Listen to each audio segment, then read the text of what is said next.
Good evening, beautiful people. I hope all is well. I hope all is well. Please let me know if you can hear me. I am trying to still enjoy my vacation as well as do the work that I have been gifted to do, which includes me coming on here every Wednesday to do our weekly live Q&A. Thank you for Peace, Love, Pooch for joining the live. Married by Rev Roxy, you definitely were here first. Cashmere Dawn, thank you for joining. Coffee Brown Sugar, love that name. Thank you. Thank you, Simply Isis, for joining. Brittany Johnson, if you are new to my page and this is the first time that you have ever joined the live, this is the first time you've ever seen my face live, please let me know who you are and where you are from so that we can appropriately greet you in the land of love. So I've made a couple of mistakes. It was on purpose and then it became problematic starting this situation. So the first thing is I did not bring a secondary device. So in order for me to answer your questions, I need to go on Instagram, swipe up, see the questions. So my husband was kind enough to give me his phone where I screenshotted your questions, texted it to him, and now I'm going to make an effort to I am balancing the phone between my knees so I can read the questions and be live with y'all at the same time. All right, they're starting the music on the beat. So please do let me know if you can hear me. As soon as I start, that's when they want to start playing music. Okay, anyway. Hi, Melissa from Long Beach. Thank you for joining. Stephanie from Orlando. Welcome, welcome, welcome. Alyssa's from Atlanta. Thank you for joining. Good evening, everybody. Okay, so I have a session at 6, and I have a ton of questions that I'm going to be honest with you guys. I know I normally promise that I'm going to get through everyone's question, and that is my promise to you. That is not going to happen probably moving forward, but I'm going to do my best to keep it brief so that everyone gets an opportunity to get this free advice. If I don't get to you or you need some more depth, I want you to click the link in my bio and you can book a session so that we can get into the issue that's at hand. Welcome from the Bronx. Okay, so first question. When is it appropriate to get a gift for someone, but the two of you are not exclusive? When is it appropriate to get a gift for someone, but the two of you are not exclusive? This is a woman who's asking because context matters. I just have to tell you that I think that it's kind of a bit of a silly question. Like, I don't think that there needs to be any level of exclusivity to purchase a gift. Now, I don't know what you're talking about in terms of like how expensive is this gift. Are we talking about a car? Like what are we talking? Are you paying off people's student loans? Because if you are, Joe Biden's not paying my loans, pay mine, please. Well, what kind of gift are we talking about here? If it's something minor, if it's something sweet, if it's something that you saw and you thought of them and it was no hurting to your pockets, and buy the dang gift. Especially if that's your love language. If gift giving is your love language, then buy the gift if it's small. Now, if we're talking about something that's more grand, if you're talking about something that you feel should be exclusive to someone that you are dating exclusively, then you wait. But if it's something that's minor, we're talking about, a $50 cologne, a shot glass when you go on vacation with your friends, buy the dang gift. If you thought of them and you think that they're special and you think that they would appreciate it, then please go ahead and do that, okay? I see folks asking how this works. Can someone please share with Tam, how does the live work, okay? Hey, Get Fit with Tiff, you just joined, so you know that you are the official, unofficial informer. Please let Tam know how it all works. Okay, next question.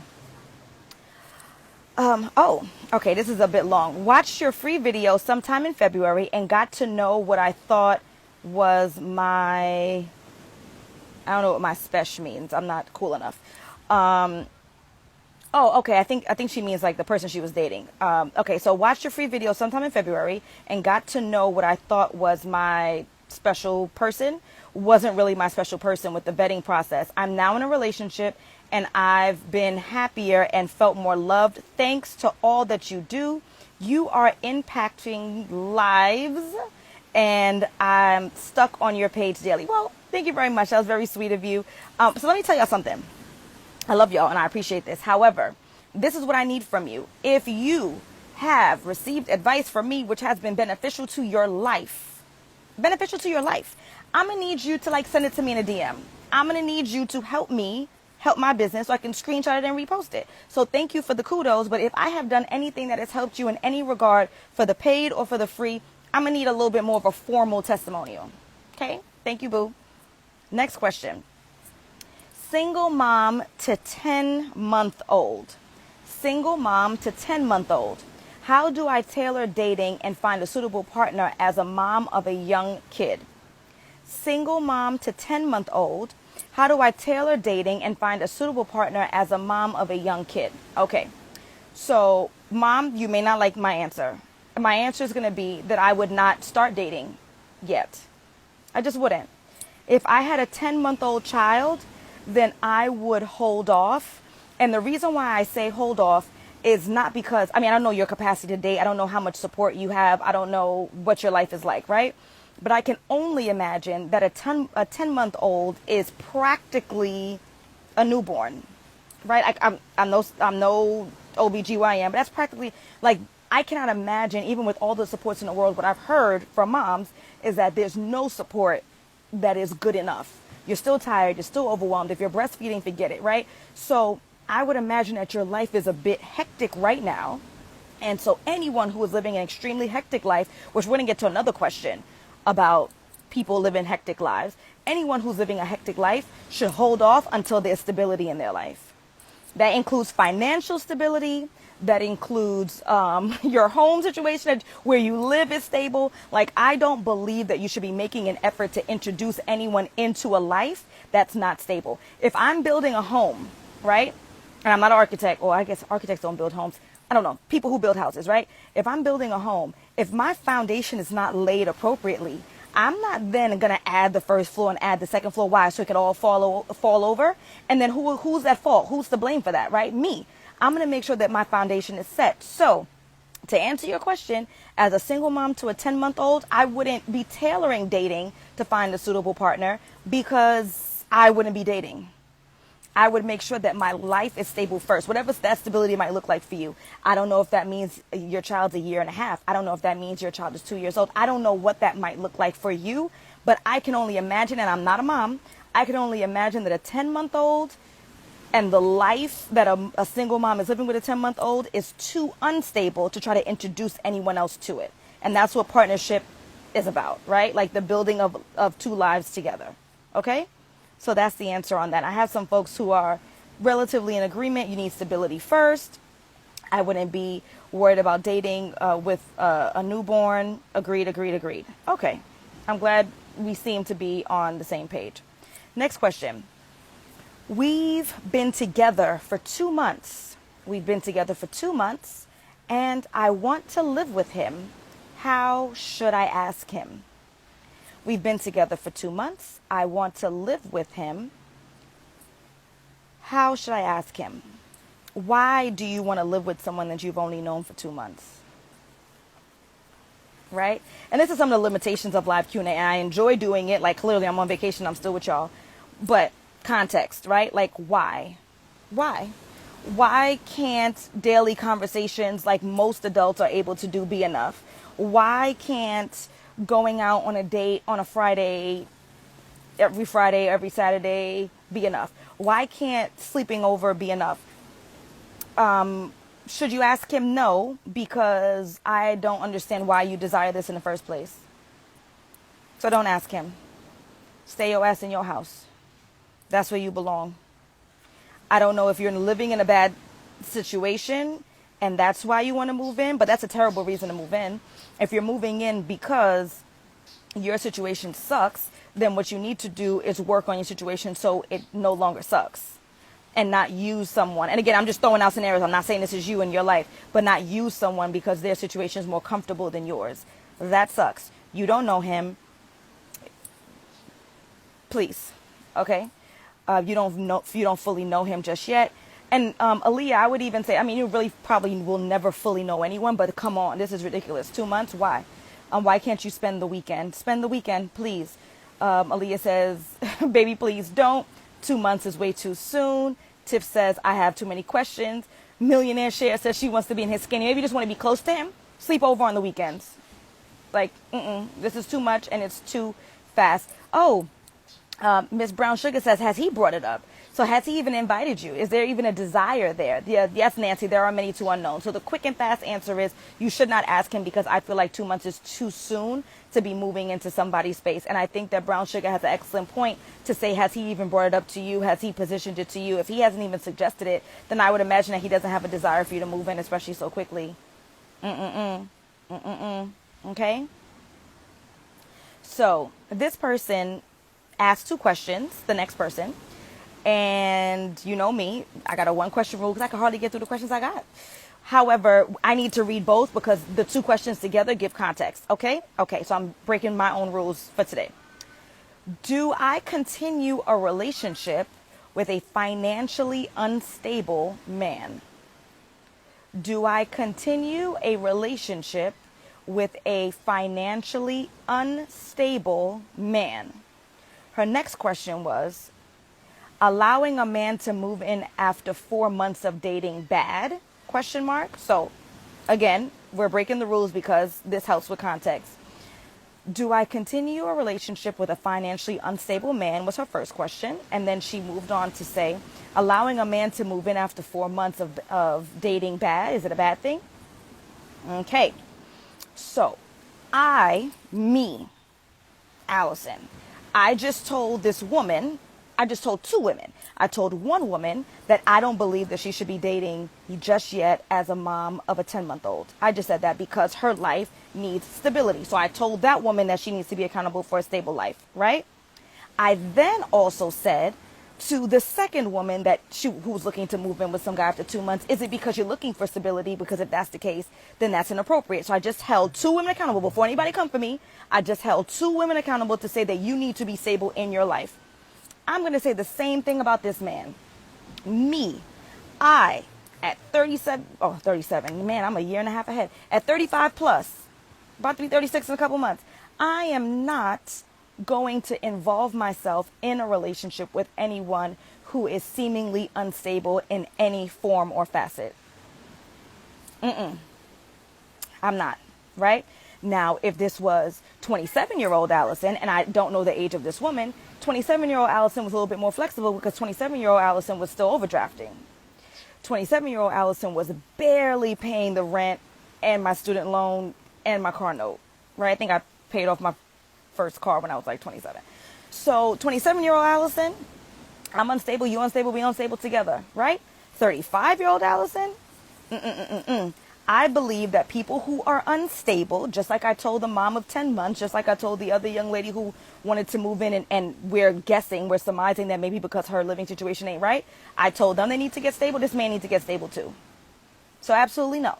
I would not sign up for that. Yeah, we don't know what makes him financially unstable. Obviously, we don't have the context here, but this is just based on the information that's being shared. Okay? Kashmir says, I'm not here to judge, but if he's financially unstable, he shouldn't be dating at all. He should wait until he's stable, okay? I don't think financial instability should be the only reason to stop, but it got to be something else. Okay. My process 20 says, I have been separated from my spouse for 7 months. I have filed for divorces. Oh, girl, we can't ask questions here, okay? So the way that, let me reintroduce. My name is Alison. I'm a certified dating and relationship coach. I primarily work with singles to help them find the love and commitment that they deserve. I do this free live Q&A every Wednesday around 5 p.m. Eastern. How it works, and unfortunately I don't have my second device because I always show what I do. How it works is that I put in my stories from Tuesday to Wednesday at 5 for you to drop whatever questions you have so I can have it organized and I can plan accordingly. So unfortunately, I do not have time to take questions during the live. The questions have to be put in my stories before the live. It's up there for 24 hours. Okay? All right. Yeah, what's up with all this moving in business? Okay, so we answered that first part. Should she continue? I would not. Okay, not at this big age. So the second part is allowing a man to move in after 4 months of dating. Is that bad? Well, again, assuming that it's because he's financially unstable, yes. No one should be moving in with, and look, I'm from New York. I'm from New York City. I'm from Brooklyn. Second highest rent after Manhattan. Probably, if Brooklyn was a city, probably top 10 rents in the country, right? Still, it is not a good idea for folks to be moving in with each other unless they are roommates who are platonic and are not sexually involved and not romantically involved. It's not a good idea for people to be moving. Come on, fly. It's not a good idea for people to be moving in together if it's simply for financial stability. It's not a good idea, right? Unless they are roommates who are not romantically involved, and then that is the direct reason why you have a roommate, right? So you could pay the rent. In this case, we're not mixing romance with poor finances and saying, move on in with me because you are broke. Move on in with me because you are half homeless. Like, we're not doing that. We're absolutely not doing it. Okay? Okay. Next question. Oh, someone said something. I want to read this. Is the male dating pool that jacked up? Damn, I feel bad for my sisters. Keep searching and be patient. I mean, the question that was right before this was about a woman who was trying to move in with a man, what I found prematurely. So I wouldn't say that the male dating pool or the female dating pool is jacked up. I would say that, yes, there's going to be some problems in the pool, but then, hey, I was single at some point and I was in the pool, right? I'm sure you were single at some point and you were in that same pool. So to say that there aren't valuable people in the pool, I think is inaccurate. And we're going to get to this question later on. The older you get, the more complicated it becomes. Yes, right? Because there are more people who are marrying off, more people who are whatever. But people are also reintroducing themselves into the pool as they get older too. As they get older, they get divorces, they separate. Hopefully there's somebody like Shaq who has some reflection, is honest about the impact that they had in their relationships and why their relationships failed, and they're at fault and they're taking responsibility. Sometimes spouses pass. Like, people are also re-entering the pool. Okay? Okay. See? There's people that are still in the pool. Right? All right, beautiful people. Let's move on. 2 months in, and he says he loves me first. I feel the same, but is this too soon? 2 months in, and he says he loves me first. I feel the same, but is this too soon? I think it really depends on the situation at hand. For me, I don't think that I would be fully aware or have spent enough time with someone or have seen them through enough to make a decision. Because I do think that falling in love is partly a decision. I don't think that I would be in a position to make that statement so quickly, to say that I was in love, if that's what they mean, in love, within 2 months. I think that that's a little quick. But I also don't think that that's everybody's story. So I'm not going to say there's a hard and fast rule that says folks can only fall in love after 7.5 months. Like, there are no hard and fast rules. For me, I can't imagine feeling like I knew someone thoroughly enough to say that I was in love with them within 2 months of meeting them. But I'm also not saying that that means that you're not in love or he's not in love. What I will say is, if you feel the same way, then you should say so. If you feel the same way, then you should say so. I don't think that you should keep it secret because you're afraid of what people will think or what the potential repercussions could be for your relationship. If you feel it, say it. Okay? See, a lot of folks who are in the pool, see, it's not that bad. Okay? Let's keep it moving. I got a session in 28 minutes and I'm trying to get through as many questions as possible. Yes, Millionaire Share. I'm here to support. Let me take a little quick commercial break. So, if you want your questions answered, you are in a relationship or you're in a situationship and you need some support and you need some guidance, then I am here to help. I have a bachelor's degree in education. I have a master's degree in counseling. I have a master's degree extension in mental health counseling, and I am a certified dating and relationship coach. I've been doing this for almost 2 years. Check out the testimonials on my page. You will see I got the rings for the things. Okay, so I help people find the partner that they deserve. So that's if you're in a relationship and you're struggling. If you are single, I have full-on coaching programs. One of them called The Partner You Deserve, where I help people to find that right one for them. All you have to do is click the link in my bio and you can schedule a 15-minute consultation call and we could talk about how my coaching program will help you. That is not a free session. I do not do free sessions. As a matter of fact, that's a lie. This is our free session right here, right? So I don't do free sessions. But if you want to talk about the program because you're single, consultation. If you're in a relationship and struggling and need some support, book a session. Okay? Thank you. Thank you, Tiff, for that. Let's keep it moving. So, where were we? Okay. What advice can you give to someone engaged to a guy with 2 kids from his previous relationship? What advice can you give to someone engaged to a guy who has 2 kids from a previous relationship? Okay, so this is what I will say. What I will say is that, and I say this with full-on respect, you kind of needed this advice before you were engaged, right? Now, it doesn't mean that it's too late, like, oh my God, I'm engaged, and so now I can't change my mind, or it doesn't mean that I can't change my behavior or the way that I behave in this relationship. Even if you were married, you still can. But I think that the conversation around needing specific support with someone who has 2 children from a previous relationship and you're engaging with them should have happened before the engagement. All right. But we also don't cry over spilled milk over here, right? Like, it's because this is where we are. So what advice can I offer? So the first thing that you want to do is you want to have a conversation with your fiance about what is acceptable parenting practices, which again, kind of should did before the engagement. This is where we are now. So what are acceptable parenting practices? What is your role in his eyes? What is your responsibility in his eyes? What is acceptable and what is unacceptable? These are conversations that folks should be having before they have children together, right? He had children before you. So now that we're here and the children are here, it's going to be, well, what are your thoughts on spankings? What are your thoughts on punishment? Like all that. So you want to get that from your partner first. Then, because guess what? Your partner is not, presumably, your partner is not the only parent to these children, right? You didn't mention anything about the mother of the children, but presumably these children have mothers or a mother. So then the next conversation, and I hope and pray that you have a good relationship with their moms, because I will tell you, for me, I'm not going to marry a man unless that man has a good, and if he has children, unless he has a good relationship with the mother of his children, and if she's willing to build a relationship with me. I'm not doing it.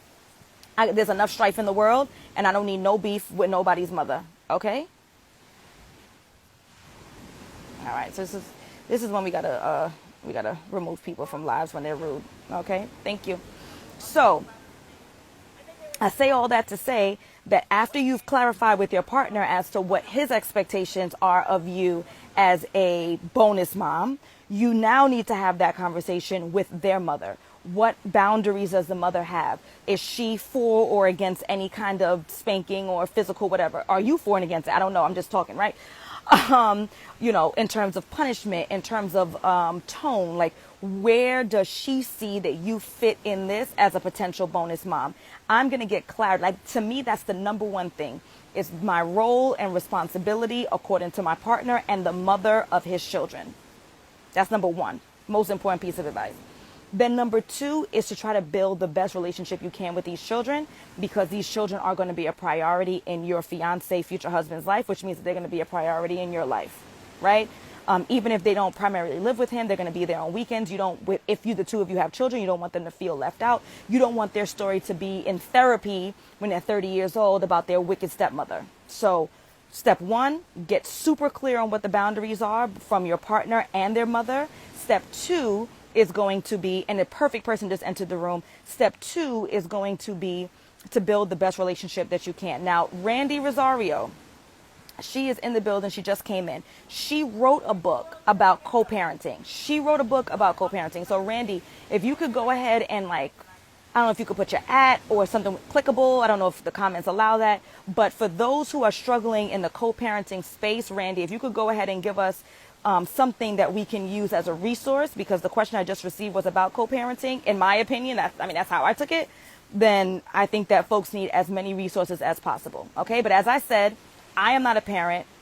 Randy is. Based on my expertise of study, not in practice. Number 1, I need to get super clear on what the boundaries are, what my partner expects from me as a bonus mom, what that mom expects from me from a bonus mom. And then secondly is going to be build a relationship as close as possible with those people. Thank you, Ty Baby, for calling me refreshed. I feel a little burnt, but whatever. What is the book called? I am not sure. So I hope she just came in. I hope she didn't come in and come out. Maybe she's typing it as we speak, and she's going to go ahead and put it in the comments. But her name is Randy Rosario. Okay, so worst come to worst, if she dipped out, it sounds exactly the way that it's spelled. Randi Rosario. Okay? Let's keep it going. How soon is too soon to exchange numbers?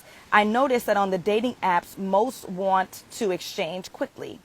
How soon is too soon to exchange numbers? I noticed that on the dating apps, most want to quickly. Okay, so let me tell you my opinion. And I've had people push back, and everyone has a right to their opinion once they stay respectful, so I don't have to block them. Good. I am a proponent of sharing your number. I'm not a proponent of sharing your Google number or a fake number. Share your dang number. People say, oh, they can Google it, they can find you. Look, if somebody wanted to stalk you and find you and hurt you, they will, right? I'm going to share my number. I am not going to hold back. I am not going to be nervous or afraid. And I'll tell you why I'm against Google Voice. I am against Google Voice because everyone knows it's a Google Voice number. So I feel like you're setting yourself up for the beginnings of a relationship, right? Where there's like a lack of trust. People do not check the apps frequently. Thank you, Tiff. You've been with me. You've been with me since the beginning. People don't check.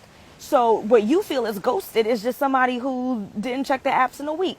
But we always have our hands in our phone in our hands. So I am a proponent of exchanging those numbers expeditiously.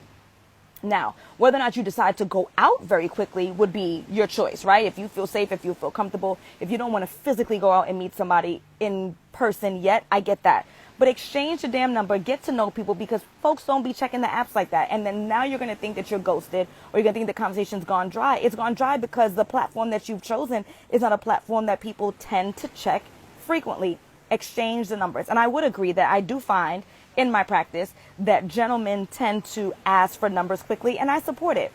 I think that that's showing that he's interested and he wants to take it to the next level, whatever the next level may be. And of course, you're going to be a part of dictating that. But good, I'm glad. Ask me for my number, just like we wouldn't. Look, dating apps are virtual bars. Dating apps are virtual brunch. Dating apps are virtual coffee shops.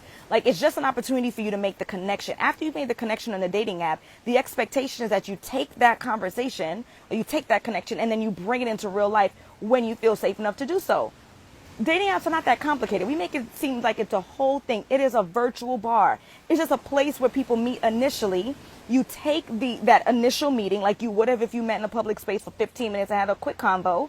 You take the number, you take the contact info, maybe it's an Instagram, whatever you want. You take that stuff and then you run with it, or don't. But it's really not as complicated as folks like to make it seem, okay? And there's no shame attached to it. This is not 1999. Next question. All right, this is a good one. I've been getting a lot of military. There's somebody in the military who's sharing my Instagram, and I appreciate it because I've been getting a lot of military inquiries and calls. How do I date long-term as a military girl that always moves from city to city? How do I date long-term as a military girl that always moves from city to city? Okay, so this person also may not like my answer. Stability. I love you too, pieces. Stability. This goes back to the first question. This goes back to the second question. This goes back to the third question. It is important that before we try to introduce people to our own lives, that we are living a stable one. This is why I do not recommend starting relationships that are long distance. Now, if you're already dating someone, if you're already seeing someone, if you're already committed to someone, and they have an opportunity of a lifetime, and you let them go and explore that, and you make an effort, right? Fine. That's one thing. I'm already invested. I already know what I'm getting. Long distance relationships are complicated, but I feel like you can work it out if you really want to, right? It's something different if I am starting my relationship where I don't know you. I'm starting this relationship long distance. I am not a proponent of starting long distance relationships. As a result, for this young lady who asked, as a military person who's constantly going city to city, how do you manage building a long-term relationship? Again, you're not going to like my answer. You don't. You don't. So what I would say is that you need to find some stability. If you are in a position to be stationed, I might not be using the right language, sorry. If you're in a position to be stationed somewhere for a long term, for a year, for 18 months, let's do that. Or let's finish out your contract, however long it may be, complete your service, and thank you for your service. Do that and then date. But if you're going to be hopping around month to month, and I don't know the level of consistency of hopping around we're talking about, then I don't think that it's a good idea to make an effort to try to build. I don't even think it's practical. I'll be honest with you. And especially, and you also may not like this, especially you being a woman in the military, to find a gentleman who is really serious about committing to you, knowing that you're going to be out the door in 2 weeks and then he could run willy-nilly. I don't think that that's very practical. Now, if it were the other way around, and that might be sexist, but whatever, if it were the other way around and we were talking about a gentleman, I would also plead that you have some level of stability. But I can understand that women tend to be more likely to accept a long distance relationship when their man is in service compared to a woman. Get the stability, then come back around. And if that means it's going to take you 2 years to finish out your contract or what have you, finish it out, get stationed, and then you can have what you're looking for in that regard. Okay? I agree. Starting long distance relationships are recipes for disaster. Don't start them. If they fall into your lap, then fine. Someone has a great opportunity that they can't let go of. You don't want to be the person who stops them from this opportunity, then fine. But I'm not starting a relationship long distance. Like, I'm not going to do it. Okay? All right. Is it possible to build a future with someone who is financially insecure, lives with dad in late 20s? Is it possible? Okay, so now the way that you asked this question, is it possible? Yes. Would I do it? Again, going back to our question earlier, late 20s, I would do it.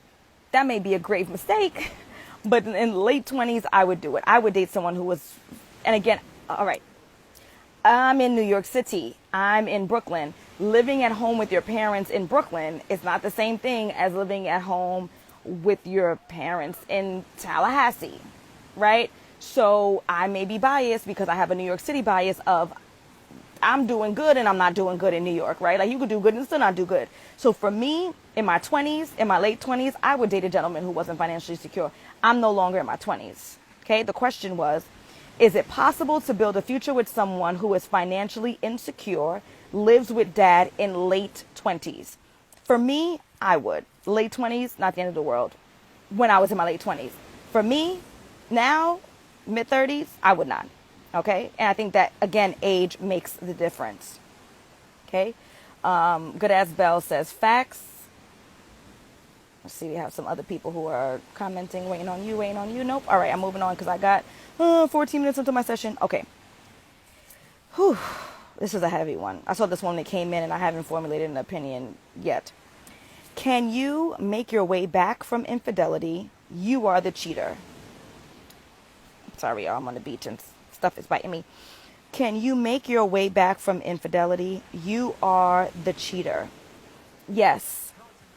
With professional assistance. Is it possible? Yes.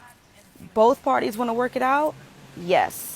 You need to get professional assistance, and that professional assistance is not aligned with Alison. I do not fancy working with couples, and I do not have the skill set to work with couples who are working through infidelity. But I will tell you who does. Let me see if I can think of his Instagram and put it in the comments. I hope I get it right. Talk to Mac. That ad is absolutely wrong, I'm sure. But what you're going to do is you're going to search Talk to Mac. He is a therapist. He specifically works with couples through infidelity, and he can support you. It's all about finding the right professional. I was speaking with somebody via DM the other day, and she was saying how she's been attached to this guy for 2 years. She's had other breakups before, but there's something that she can't shake with him, and she's gone through therapy, and it hasn't helped. I said, you haven't gone to the right therapist. It's not that therapy doesn't work. You haven't gone to the right professional. My Lash Check just joined the live. I don't go to my Lash Check to do my hair. Then I would say, oh my God, Lash Checks are terrible. No, I go to my Lash Check to do my lashes, right? I go to my eyebrow person to do my eyebrows. I go to my hair person to do my hair. Like, you have to find the right professional for you. Thank you, Rosetta. She put it in the chat. Talk to Mac_therapist. Talk to Mac_therapist. That is who I would recommend. This is what he does for a living. He does an excellent job. He works with couples who are going through, thank you, the self-care mentor, who are going through infidelity issues. Okay, so that is the professional that you reach out to. Is it possible if both parties want it? Yes. He has the results to prove it, and let him know that Align with Alison sent you. Okay, we got 12 minutes. Okay, and 8 questions is not going to happen. But I'm going to go to this one because this one's good. Should you hold a guy down when he is in jail, or is that a waste of time? Should you hold a guy down when he is in jail, or is that a waste of time? So, my first answer is he in jail because of you? I want to know why he's in jail. I was just watching a movie, a Nicolas Cage movie that's terrible, right? Nicolas Cage's movies are all terrible, but one movie that I really liked was Con Air. Con Air is a movie that Nicolas Cage is in the 90s. He went to prison for manslaughter because his wife was being attacked in a bar, and he went to pull the man off of his wife. And when he did that and he got into the bar fight, the man hit his head against the bar and died. So he went, right, did you go to jail for me? Now, we do have a lawyer that's on here, Rosa, that's on here. If you went to jail for me, then I kind of feel obligated to hold you down, right? Outside of that extraordinary case, especially if you were doing something that I specifically told you not to do. All right, well, let me take a step back. What does hold you down mean? Does that mean sending funds? How good was our relationship? How supportive were you? What other supports do you have? Like, if I could send some funds and it's no sweat off my back and you were a good man and a good person who may have gotten swept up in the wrong thing, or if you were innocent, then hold you down. You are my friend at this point. I would hold down Paris. I would hold down JoJo. I would hold down Shaki. I would hold down Shirley. I would hold down Tanika, right? So I can hold down Tyrone. If you mean wait around, no. We're not waiting around, okay? Thank you, though. Let's move on. Any advice for dating for ages 40 and up? Is it unwise to date a person who's childless? Any advice for dating for ages 40 and up? Is it unwise to date a person who is childless? Okay, so let me answer the second question first. Why would it be unwise to date someone who's childless? Is it that you want children and so your concern is that if they're 40 plus and they haven't had children yet, maybe they don't want any? That's the only thing I can imagine. Usually childless people or single people are the more desirable ones. So I don't see why or how it could be unwise to date someone who's childless, unless your fear is, man, he's 45 and he hasn't had any children yet and I want children, and so maybe I shouldn't date him because if he wanted children, he would have had them yet, which I think is a presumption I would not take. Perhaps the person he was seeing before you didn't. I mean, there's so many circumstances, so I don't think that's unwise. Any advice for dating for ages 40 and up? The only advice that I have for someone who's 40 and up is that if you choose to use dating apps, which I think that you should, I think that we should use every opportunity that's available out there, both in person and online, then make sure that the dating apps that you choose are for people who are 40 and up. How do you do that? You are going to Google the top 5 dating apps in your city. That's number one. You are then going to Google, I'm sorry, I'm distracted because they're having a beach party and it's a lot. So I'm going to Google the top 5 dating apps in my city, and then I'm going to Google what the statistics are on said apps. Like, how old is the average person on Bumble? How in Charlotte? How old is the average person on Hinge in Chicago? Like, that is what I'm going to do. Beautiful one. In my recommendations, it's a long answer, so I answer it on my page under frequently asked questions. So when this live is done, you're going to go to my page, you're going to go to the highlights, frequently asked questions. People always ask me which apps I recommend. The answer is long, and so that's where you're going to go to get that answer, okay? Or like me, I'm 40, I don't want any more, I need a guy without kids who doesn't want any more. Okay, yeah, that's fair. She's referring that maybe he will want kids and don't. All right, media group, you're going to have to help me up a little bit. All right. Is it unwise to date a person who is childless? It depends. Do you want to raise, like, I need more. Okay. But again, the advice I'd recommend for dating at 40, if you're on dating apps, look for apps that have people who are in your age group or the age group that you want to date. Okay. It would suck for you to be on a wrong dating app where everybody's 25 and they're not interested in you or interested in where you are in your life. Okay.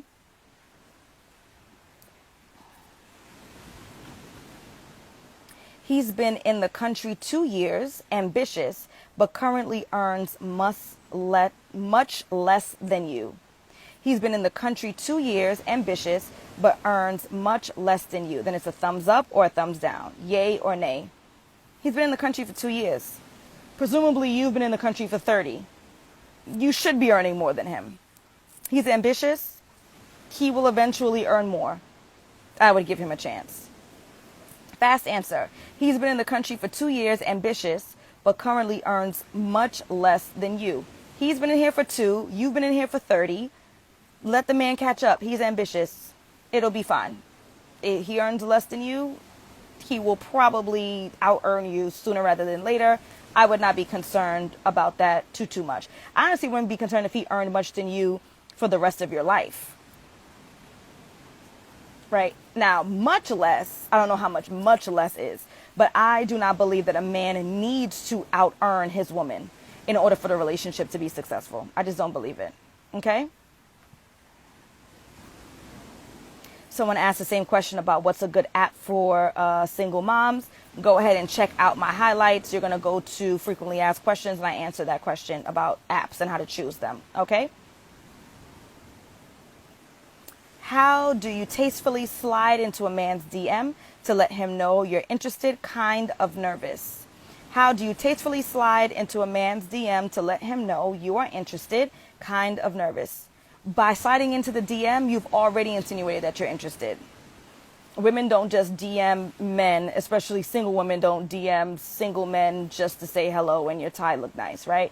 So by default, by you reaching out, that is already the insinuation that you're interested. You can just say hello. Hey, what's up? How are you? How's your day? If he has a post that's worthy or interesting, that he just posted that was funny or what have you, just by commenting and responding in the DM is already the insinuation that you're interested, and you continue the conversation there just like you would have if you met him at a club or you met him online. So just talk. You don't have to be extra flirtatious. Like, the insinuation's already there. I'm doing so great on time, y'all. I only got 3 questions. I might actually get through it. My 38-year-old boyfriend lacks relationship experience and is frustrating teaching. Be patient or run. My 38-year-old boyfriend lacks relationship experience and it's frustrating teaching. Be patient or run. What do you have to teach? It depends on what you got to teach. It depends on how much time there's in that you guys have in. It depends on, is he a good person at heart? If you believe that he is a good man, he is a good person at heart, that you share similar goals and values, and there are just some relationship kinks that he's unaware of due to lack of experience and not because he's a jerk, then teach. But I would need to know more about what you feel like you've been teaching in order to truly answer that question. But again, is he a good person? Do you share similar goals and values? For the most part, my quick answer would be teach. But I'd also need to know, what is it that's lacking that you feel that you need to teach? Okay? Can you teach an old dog new tricks? I think so. I think, human beings are evolved enough where we can teach each other new tricks and we'd be fine, especially if this person wants to be with you. Like, if I have a desire to be with you, I'm going to learn the new trick because the new trick makes you happy and I want to make you happy because I love you, right? So again, it depends on how long y'all been in, what exactly is the teaching. But my general rules are, is the person a good human being? Do you share similar goals and values?